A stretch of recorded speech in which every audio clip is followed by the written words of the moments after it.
Бул жерде азыр айтып кетишти, аябай чоң сопротивление болуп атат соттук кызмат кеңеши боюнча деп. Чын айтканда, соттук экспертиза бул соттук реформанын дагы 80% натыйжалуулугун, анан укук коргоо органдарынын реформасынын натыйжалуулугун аныктайт.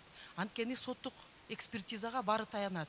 Тилекке каршы 2016 жылы президенттин жарлыгы ушу укук коргоо тармагында коррупцияга каршы, анан кызыкчылыктардын кагылышуусуна алып келбесин деген жарлыгына таянып, соттук эксперттик кызмат түзүлгөн. Бирок бүгүнкү азыркы 2019 жылы ишке кире турган жазык кодекстардын ичинде эксперттик иш боюнча баары так жазылган. Ал жерде жазылган. Экспертизаны ким алып бара алат? Специализированный учреждениялар деп. Специализированный учрежденияларга ким кирет? Медицина кирет.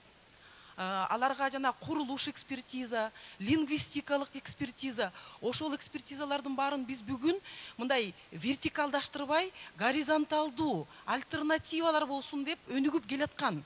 Жаңы эле жана көз карандысыз эксперттик компаниялар да түзүлүп аткан. Ошондо ар бир адам, биз укук коргоочулар баягы ар бир адамдын укугу тебеленбесин деп карайбыз. Ошондо биздин укук тебеленбеши үчүн биз ар тараптан ушундай экспертизаны алганга мүмкүнчүлүк түзүлүш керек болчу.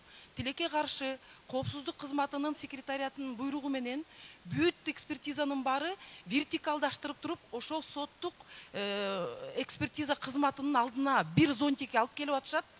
Бир зонтик, бир вертикалдаштырылган уюм эч качан альтернативди өнүктүрбөйт дагы биздин укуктарды тебелешине алып келет.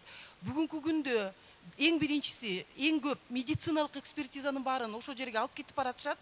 Мыйзамдык негиз жок. Бүт баарын президенттин жарлыгына таяп атышат. Бул туура эмес, анткени медицинадан экспертизаны бөлүп алган бул жалпы өкмөттүн структурасы бузулганына алып келет. Ошол үчүн ушул жерге көңүл буруп токтотуп койсоңуздар, бул деген биздин укуктардын бузулушуна алып келет. Карап чыгалы, буну карап чыгалы.